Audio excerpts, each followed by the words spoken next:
প্ৰথমতে জবা ফুলখিনি পানীত এনেকৈ অকণমান দেৰি গৰম কৰি ভালকৈ মঠি লৈছোঁ। মঠি লৈ তাৰ ৰসটো ওলাই ল'ম।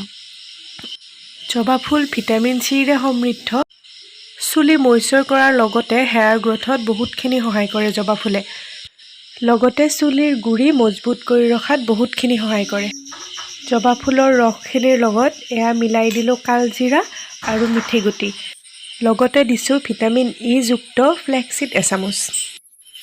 গোটেইখিনি বস্তু একেলগে মিহলাই চচপেনত দি গেছৰ ষ্ট'ভটো জ্বলাই 10 মিনিটমানৰ কাৰণে উতলিবলৈ দিম, যাতে গোটেইখিনি ৰস পানীখিনিৰ লগত মিক্স হৈ যায়। তাৰপিছত এনেদৰে চেকনিৰ সহায়ত পুনৰ চেকি ল'ম। হৈ গ'ল আমাৰ হেয়াৰ মাস্ক সম্পূৰ্ণৰূপে ৰেডি। এয়া ঠাণ্ডা হ'ব লাগিব। কিছু সময়ৰ কাৰণে এনেদৰে ৰাখি দিম ঠাণ্ডা হ'বৰ বাবে। চুলিখিনি ভালদৰে ফনিয়াই ল'ম যাতে জোঁট নাথাকে। জোঁট লাগি থাকিলে হেয়াৰ মাস্কটো ভালকৈ লগাব পৰা নাযাব। তাৰপিছত আমাৰ হেয়াৰ মাস্কো ঠাণ্ডা হৈ গৈছে। 10 মিনিট 15 মিনিটমান হৈ গ'ল।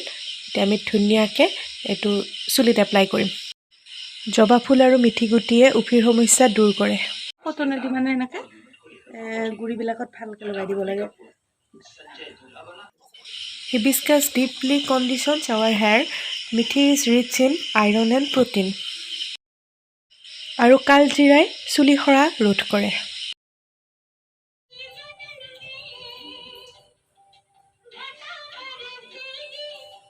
এতিয়া জবা ফুলৰ গুণৰ কথাটো আৰু বেলেগকৈ ক'বই নালাগে, চবে জানে। জবা ফুলটো মানে চুলিৰ কাৰণে বহুত বেছি ভাল। থাকিল মিঠি আৰু কি কয় এইটো কালজিৰা আৰু ফ্লেক্সিডটো অসমীয়াত কি কয় মই গম পোৱা নাই, ভালকৈ গম পোৱা নাই, মানে আগতে লগায়ো পোৱা নাই। মই এনেকৈ ইউটিউবৰ ভিডিঅ' চাওঁতে পাইছিলোঁ মানে ফ্লেক্সিডটো চুলিৰ কাৰণে ভাল। চুলিত যেতিয়া প্ৰটিনৰ দৰকাৰ হয়, প্ৰটিনটো বনাওঁ। হোম ৰেমেডি যিবিলাক কৰি থাকোঁ হেয়াৰ কাৰণে, সেইবিলাকৰ কাৰণে এনেকৈ ফ্লেক্সিডটো পানীত উতলাই পেলাই বা যিহতে আৰু যিয়ে নহওক কৰি পেলাই ফ্লেক্সিডটো লগাব লাগে। তো আৰু চুলিৰ কাৰণে বহুত বেছি ভালেই হয়। মই এইবাৰ লগাইছোঁ মাত্ৰ। এনেও মোৰ চুলিৰ গঠন ইমান ভাল নহয়। চুলিটো পাওঁ তেতিয়াহ'লে নিশ্চয় আপোনালোকক জনাম। আৰু জবা ফুল লগাওঁ আগতেও। নহয় প্ৰচেছটো কালজিৰা আৰু মিঠি গুটি আৰু যিখিনি ফ্লেক্স আছে সেইখিনি যদি মানে কিবা পিচি দিব পাৰিলে বেছি ভাল হয়। আমাৰ মিক্সিটো বেয়া হৈ আছে।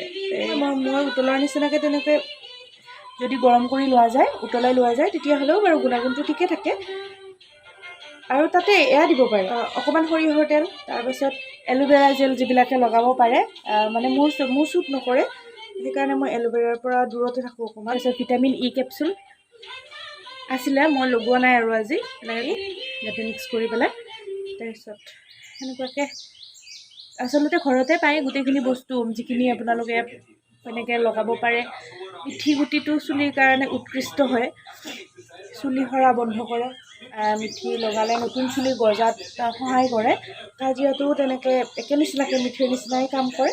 আৰু জবা ফুলটো ক'বই নালাগে, চুলিৰ গঠনত জবা ফুল বহুত বেছি ভাল। কেতিয়াবা মানে কিনি অনা হেনাটো নহ'লে জেতুকা পাত যেতিয়া পিছোঁ তাতেও জবা ফুল দি দিওঁ। জবা ফুলৰ পাত, জবা ফুল গোটেইখিনিয়ে দিব পাৰি। সেইখিনি বস্তু এনেকৈ পিচিও লগাব পাৰি, নহ'লে আজি এনেকৈ পানীত দি পেলাই গৰম কৰি পেলাইও লগালোঁ। বেয়া নহয়। চাওঁ, বেছি সময় থাকিব নালাগে, আধা ঘণ্টাৰ পৰা 45 মিনিট সময় এনেকৈ মূৰত লগাই চুলিও দূৰ হয়। তেলটো মই এইটো কাৰণেই দিয়া নাই, মই চেম্পু নকৰোঁ। যদি আপোনালোকে চেম্পু কৰে তেতিয়াহ'লে এইখিনি লগোৱাৰ পিছত যদি চেম্পু কৰে তেতিয়াহ'লে তেল দিব পাৰে, আৰু চেম্পু নকৰিলে তেল নিদিলেও কথা নাই। মই এয়া নকৰোঁ। বস্তু মেইনলি গুৰিতে লগাব লাগে বাৰু, কিন্তু চব বস্তুৱে অলপ ইয়াতেও লগাব লাগে। Thank U.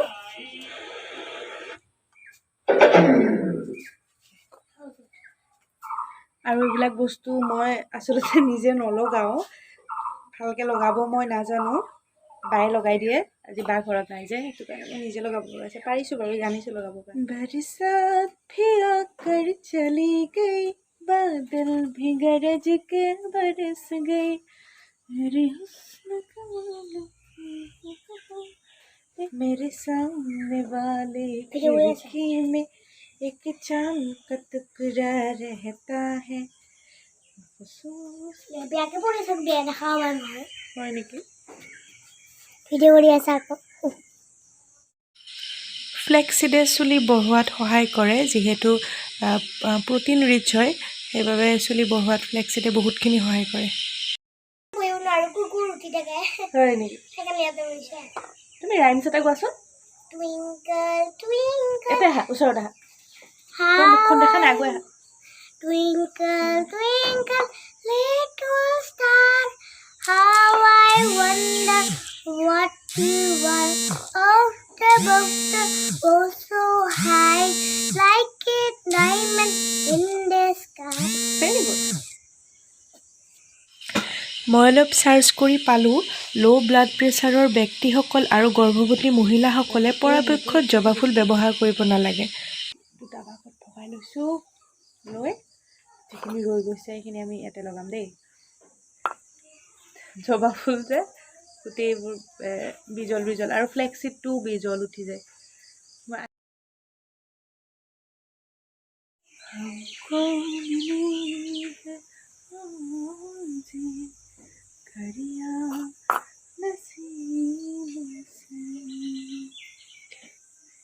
ৰ'দ দিলেই ভাল হয় অলপ গৰম লাগে কিন্তু যেতিয়া কাপোৰ কানিবিলাক শুকায় এইবিলাক হয় ৰাস্তা পথবিলাক তেতিয়া আমাৰ বাটটোৱে কিবাকৈ ভাল হৈছে আৰু এইটো যে দিছোঁ এইটো দৰকাৰী হয় মানে বহুত জোৰে নহয় কিন্তু একদম শ্ল'লি যিকোনো মাস্ক লগোৱাৰ পিছত এনেদৰে অকণমান এই ফিংগাৰ টিপছেদি দেই নখ লগাব নালাগে লাহে লাহে লাহে লাহে অকণ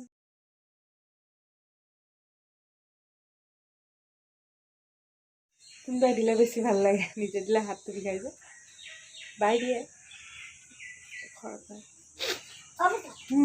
মই বিছনাটোলৈ এইকেইটা মুখ আৰু পালোঁ থৈ দিছিলোঁ ভালকৈ নাপায় সেইটো খেয়াল ৰাখিব লাগিব চুলিখিনিত যাতে মানে কষ্ট নাপায় সেই তেনেকুৱাকৈ বেছি জোৰকৈ বান্ধিব নালাগে আমাৰ মানুহেও চুলিত লগাব পাৰে আজিকালিতো চুলিৰ সমস্যা সকলোৰে থাকে কম বয়সতে চুলি সৰা দেখা যায় চুলিটো আহে তেতিয়াহ'লে মানে চুলিৰ গঠন ভালৰ বাবে এইবিলাক ল'ৰা মানুহেও লগাব পাৰে কোনোবা ঘৰত ভণ্টি থাকে এনেকৈ বনাই দিব ক'ব তেতিয়াহ'লে আপোনালোকেও লগাব পাৰিব 45 মিনিটমান ৰাখি দিম 45 মিনিটমান ৰখাৰ পাছত এইখিনি ধুনীয়াকৈ অকল পানী দি থৈ দিম মানে চেম্পু নলগাওঁ চেম্পু লগাব লগা বস্তু নাই আৰু পানী লগালেই গুচি যাব দিম মহ পৰিছে দিনতে মহ পৰিছে বৰষুণ বতৰো নহয় ৰ'দ দি আছে গোটেইখন মহে কামুৰিছে